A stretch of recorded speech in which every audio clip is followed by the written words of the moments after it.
Hello friends, कैसे हैं आप लोग? उम्मीद है बहुत बेहतर होंगे। आज के हम फ्रेंड्स वीडियो में बात करेंगे कि हेल्थ इंश्योरेंस में हमें किन बातों में ध्यान देना चाहिए जिससे कि हमारा क्लेम ना फंसे, हमारा क्लेम इजीली पास हो जाए। तो आइए फ्रेंड्स, वीडियो शुरू करते हैं।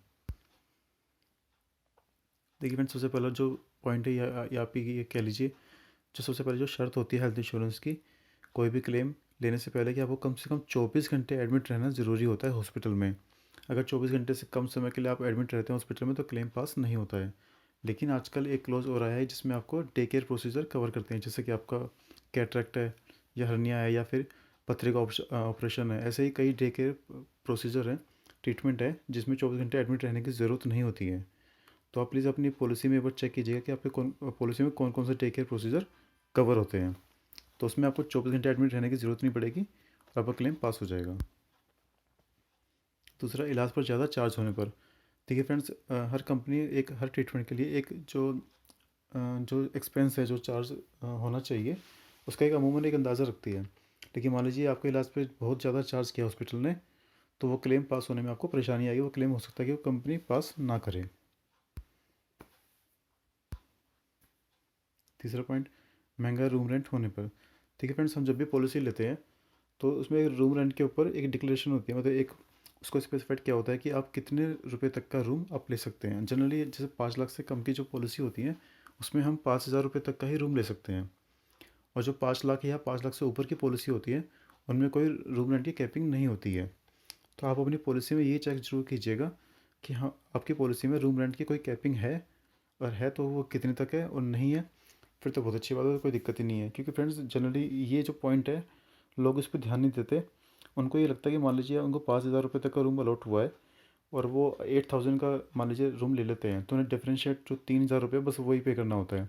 लेकिन ऐसा है नहीं, क्योंकि साथ में जो ट्रीटमेंट होता है वो रूम रेंट के अकॉर्डिंग होता है। क्योंकि जो आपका जो पैकेज होगा इलाज का, अगर सस्ता रूम रेंट है तो वो उसके अकॉर्डिंग होगा। जो महंगा रूम रेंट है उसमें डॉक्टर्स भी जो विजिट है वो भी महंगे होंगे, जो ट्रीटमेंट की जो कॉस्ट है वो आपकी ज़्यादा होगी। इसलिए हमेशा अपनी पॉलिसी में रूम रेंट के अकॉर्डिंग ही आप रूम लें, ताकि आपको क्लेम पास होने में कोई परेशानी ना आए। फ्रेंड्स, ये पॉइंट भी बहुत ध्यान देने वाला है कि फ्रेंड्स, क्या होता है कि कई लोग ना अपनी जब पॉलिसी कराते हैं तो अपने इस बारे में सही जानकारी देते नहीं हैं। वो बताएंगे नहीं कि हमें ये परेशानी है, तो वो वही सोचते हैं कि हम बाद में जब इलाज कराएंगे तो हम कह देंगे कि हमें अभी हुई है। लेकिन फ्रेंड्स, ऐसा है नहीं। देखिए, जब भी मान लीजिए किसी को बीपी है या फिर किसी को किडनी में कुछ प्रॉब्लम है या फिर किसी को और कुछ बीमारी है, तो अगर वो पॉलिसी लेते हुए कंपनी को नहीं बताता है, तो जब उसे क्लेम आता है तो डॉक्टर भी पूरी हिस्ट्री जानने की कोशिश करता है।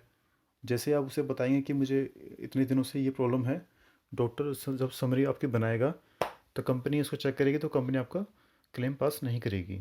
इसलिए फ्रेंड्स, आप जब भी पॉलिसी लें तो अपनी सही सही जानकारी दें, ताकि कंपनी ये जज कर पाए कि आपको पॉलिसी देनी है या फिर नहीं देनी है। और कई केसों में क्या होता है कि पॉलिसी कंपनी देती है लेकिन थोड़ी सी लोडिंग लगाती है, मतलब थोड़ा सा प्रीमियम हाई हो जाएगा, लेकिन आपको पॉलिसी दे देंगे। तो अगर आप पहले से क्लियर करके चलेंगे तो क्लेम पास होने में कोई परेशानी नहीं आएगी। एक फ्रेंड्स, ये पॉइंट भी बहुत इंपॉर्टेंट है, वेटिंग पीरियड पूरा होने से पहले क्लेम करने पर। देखिए फ्रेंड्स, जनरली क्या होता है कि सभी पॉलिसीज़ में नॉर्मल डिजीजेस, जो कहते हैं स्लो ग्रोइंग डिजीज, जैसे कि आपकी कैटरेक्ट है, हर्निया है या फिर पथरी है, इनका वेटिंग पीरियड किसी में 2 साल होता है, किसी में 3 साल होता है, किसी में 1 साल होता है। और जो पीईडी होती है, यानी प्री एग्जिस्टिंग डिजीज़, उसका जो वेटिंग पीरियड होता है वो भी किसी में 3 साल 4 साल होता है। तो आप अपनी पॉलिसी में चेक कीजिएगा कि कौन सी बीमारी कितने दिनों के बाद कवर होगी। अगर आप उस वेटिंग पीरियड पूरा होने से पहले क्लेम करते हैं तो वो क्लेम पास नहीं होगा। छठा पॉइंट फ्रेंड्स, ये भी पॉइंट आप ज़रूर आपको देखना चाहिए कि आपके पॉलिसी में मैटरनिटी कवर लिमिट कितनी है, या डेंटल ट्रीटमेंट या ओपीडी कवरेज कितनी है, या फिर जो आपकी आँखों के चेकअप कराते हैं उसकी जो लिमिट है वो कितनी है। क्योंकि ये जो कवरेज है सभी पॉलिसी नहीं देती हैं, और देती हैं तो उसमें कैपिंग जरूर होती है कि मैटरनिटी कवर की आपको भी 30,000 तक हम देंगे, उससे ऊपर का हम बियर नहीं करेंगे। या डेंटल ट्रीटमेंट अब आपको मिलेगा या फिर नहीं मिलेगा। ओपीडी कवरेज है, ये भी सभी पॉलिसीज़ में नहीं होती है। तो इनकी अगर आपको क्लेम चाहिए तो पहले अपनी पॉलिसी को डिटेल में एक बार चेक कर लीजिए कि वो क्या क्या कवर करते हैं और क्या क्या नहीं।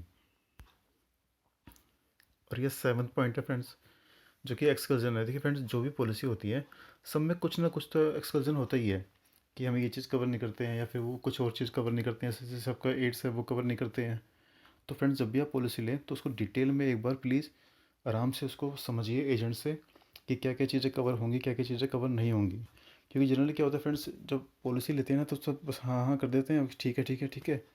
और फिर उन्हें लगता है कि कुछ भी हमें दिक्कत होगी हमारे सारे क्लेम पास हो जाएंगे। और ऐसा होता नहीं है। फिर वो उन्हें लगता है कि कंपनी बेकार है, कंपनी ने फ्रॉड किया, कंपनी ने हमें चीट किया। लेकिन ऐसा फ्रेंड्स है नहीं। देखिए जनरली सभी कंपनी जो अच्छी कंपनी है, बड़ी कंपनी है, जिनका क्लेम रेशियो काफ़ी अच्छा रहता है, 90% से ऊपर रहता है, वो सभी चाहते हैं कि सभी लोगों को पूरा पूरा फ़ायदा हो। जिस मकसद से पॉलिसी ली गई है उसका पूरा फ़ायदा मिलना चाहिए आपको। लेकिन फ्रेंड्स क्या होता है कि उनके भी तो कुछ टर्म्स कंडीशन है, जो आपने पॉलिसी लेते हुए साइन तो कर दिए हैं लेकिन आपने पढ़ा नहीं उनको।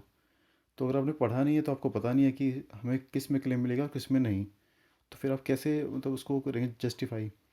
तो कंपनी तो हाथ खड़े कर देगी। कंपनी तो क्या देगी चीज़, हमने तो आपको पहले से लिख के दिया हुआ है, आपको पॉलिसी भी इशू करी तभी आपको सारी टर्म्स कंडीशन आपको बताई, लेकिन आपने नहीं समझी है या फिर आपको बताई नहीं गई है, ये तो आप कंपनी तो इसमें कुछ नहीं कर सकती है। तो इसलिए आपको जब भी पॉलिसी लें उसको 2-3 जगह से क्रॉस वेरीफाई करें, उनको समझने की कोशिश करें। आजकल तो यूट्यूब पे भी हर पॉलिसी के बारे में आपको डिटेल में बताया गया होता है, तो वहाँ जाकर भी आप पॉलिसी को अच्छे से समझ सकते हैं। तो फ्रेंड्स मुझे उम्मीद है कि आपको ये वीडियो पसंद आएगी और इसमें जो पॉइंट्स मैंने बताए हैं वो आप उसे ध्यान देंगे तो आपको क्लेम पास कराने में कोई परेशानी नहीं होगी। तो फ्रेंड्स फिर मिलेंगे ऐसे ही किसी नेक्स्ट वीडियो में। तब तक के लिए धन्यवाद। Thank you, bye bye.